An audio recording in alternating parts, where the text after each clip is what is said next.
ఫినాయిల్తో ఇల్లు శుభ్రం చేసి ఉంచు, సరేనా? అలాగే అమ్మగారు. నేను బస్ స్టాప్కి వెళ్ళి మా ఫ్రెండ్స్ని తీసుకుని వస్తాను. అలాగే అమ్మగారు.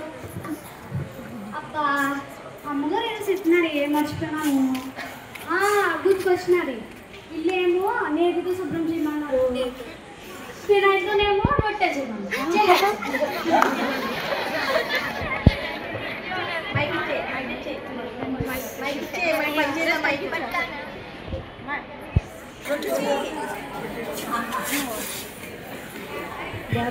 అయ్యో శిల్ప, ఇదేంటి ఇలా జారి పడిపోయా? ఇల్లంతా నీటి వాసన వస్తుంది. మళ్ళీ ఇలారా. అమ్మగారు, ఇదేంటి, ఏం చేసావు? ఇల్లంతా నేతి వాసన వస్తుంది, మా ఫ్రెండ్స్ జారి పడిపోయారు. మీరే చెప్పారు కదా అమ్మగారు, నేతితో ఇల్లు శుభ్రం చేయమన్నారు, ఫినాయిల్తో రొట్టె చేయమన్నారు, అదే చేసినాము. నేను చెప్పింది అది కాదు, ఫినాయిల్తో ఇల్లు శుభ్రం చేసి నేతితో రొట్టెలు చేయమన్నాను. తప్పు అయిపోయింది అమ్మగారు, మళ్ళీ సరే ఇలా చేయండి. సరే అయితే మా ఫ్రెండ్స్ నేను టిఫిన్ తీసుకెళ్తాను, అంతలోకి ఇల్లంతా శుభ్రం చేసి ఉంచు. అలాగే అమ్మగారు. ఈసారి అలా వచ్చినా మర్యాద చేయాలి, ఏదైనా ఇచ్చేటప్పుడు ప్లేట్లో పెట్టి తీసుకొని వెళ్ళి ఇవ్వాలి. అలాగే అమ్మగారు.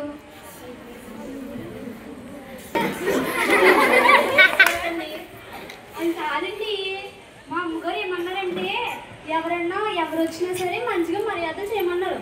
మీరు ఇలా కూకుండా నేను మంచి నీళ్ళు తెస్తాను.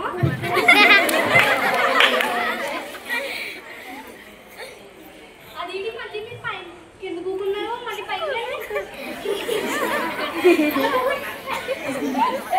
అది కాదు. మరి మా అమ్మగారు మీరు ఎవరు వచ్చినా సరే మంచిగా మర్యాద చెప్పండి, మంచిగా మంచిగా తాగండి. మళ్ళీ ఏం చేసావు? మళ్ళీ మీరే చెప్పారు కదా అమ్మగారు, ఎవరు వచ్చినా మంచిగా మర్యాద చెప్పమన్నా అదే చేస్తున్నాము. ఇందాక నుంచి అదే చెప్తున్నాను కానీ నేను పైన కూర్చోకూడదంటే పైన కూకోగలుగుతున్నా అమ్మాయి. నేను శాఖంగా చెప్తున్నా ఇంట్లో అమ్మాయి. ఇంకా నమ్మగారు మీ కట్టుకుని పెట్టేస్తున్నానే. అదేంటి మళ్ళీ అలా చేసావు? నీకు చదువు రాకపోవడం వల్ల చాలా ఇబ్బంది అయిపోతుంది. ఈసారి అలా చేయను అమ్మగారు, మీరు ఏం చెప్తే అదే చేస్తాను అమ్మగారు. సరే, నా చెప్పులు అక్కడ పెట్టాను, వేసుకొని రా. అలాగే అమ్మగారు.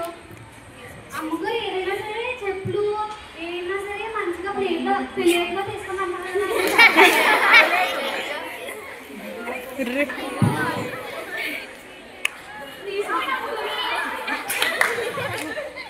అదేంటి మళ్ళీ చెప్పులు ప్లేట్లో పెట్టుకొని తీసుకొచ్చా? మీరే చెప్పారు కదా అమ్మగారు, ఏదైనా సరే ప్లేట్లో తప్పన్నారు. అబ్బాను చదువుకోవడం వల్ల చాలా ఇబ్బందులు వస్తున్నాయి. ఈసారి నుంచి రోజుకి 1 గంట నేను నీకు చదువు చెప్తాను రా. సరే అమ్మగారు. నాకు ఇప్పటి నుంచే చదువు నేర్పించండి అమ్మగారు. సరే,